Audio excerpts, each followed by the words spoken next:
Welcome to Sanchita's channel.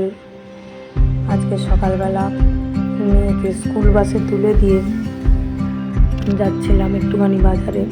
যাচ্ছিলাম actually আমার ছোটো মেয়ের জন্য দুধ আনতে। তো ওখানে অনেক বাজার বসে, ওই বাজারে একটু ঘুরে এলাম আর কি। তো মেয়ে স্কুল যাওয়ার সময় বলছিল প্রচণ্ড ঠান্ডা লাগছে, ওর একটু বেশি ঠান্ডা লাগে প্রয়োজনের তুলনায়। তো কী করা যায়, তো এখন নতুন স্কুলে ভর্তি হয়েছে, তাই এখন অবধি শীতের ড্রেস আমি পাইনি। ওটার জন্য আমাকে কথা বলতে হবে স্কুলে, কী ব্যাপার। বললাম তুই যা, দেখছি কী করা যায়, আজকের দিনটা যা। এই যে বাজারে এসে গেছি, নানা রকম সবজি থাকলেও এমনই অবস্থা হয় যে টাটকা সবজি দেখলে কিনতে একটু ইচ্ছে করে। তো সামনে দুধের দোকানটায় গিয়ে দুধ নিলাম, আরও নানা রকম সবজি, চারিদিকে ফল টল ছিল। এত দাম বেশি, হাত লাগানো মুশকিল হয়ে যাচ্ছিল। তো আমার মেয়েটা একটু ফল খেতে ভালোবাসে, তাই একটু স্টকে ফল ছিল তাই নিইনি। দুটো দুধ নিলাম, ছোটো মেয়ের জন্য, বড় মেয়েও খায়। তারপর এদিক ওদিক একটু ঘুরে আবার বাজারের দিকে রওনা দিচ্ছিলাম। এদিকে মাথায় ঘুরছে যে বাড়িতে গিয়ে কি জল খাবার বানাবো। তখন 7:30 মতো বাজে। তো বাড়িতে গিয়ে জল খাবার বানানোর ব্যাপার আছে। তো এই চিন্তা করতে করতে হাঁটছি, দেখা যাক যদি জল খাবার খাওয়ার মতো যদি কিছু কেনা যায় তাহলে কিনে নেব। সামনে লুচি তরকারিও বিক্রি হচ্ছিল, ধোসা ইত্যাদি অনেক কিছু বিক্রি হচ্ছিল। আমি হাত দিইনি, কারণ ওগুলো বেশি না খাওয়াই ভালো। সামনের দিকে এগিয়ে যেতে যেতে ভাবলাম একটা ওখানে মন্দির আছে, মন্দিরের দিকে যাই। মন্দিরটায় অনেকদিন ধরে পুজো দেওয়ার কথা চিন্তা ভাবনা করছি। ওখানে একটা কালী মন্দির আছে, নানা রকম মন্দির আছে।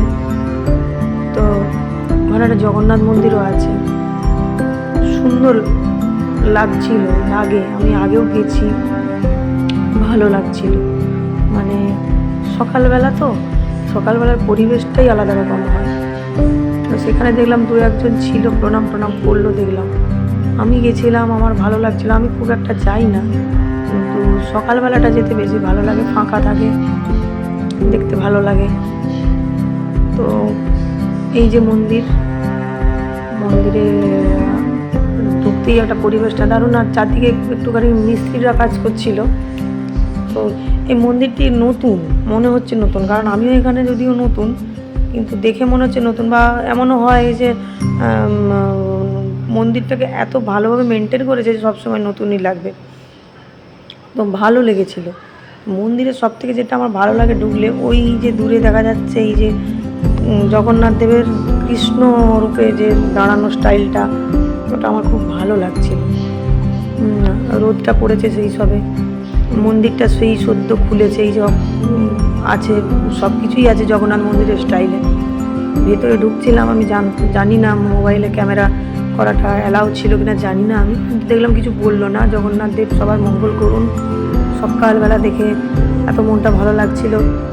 ওই মহিলা ওখানে পরিষ্কার করছিলেন, আহা কি সুন্দর মুখ।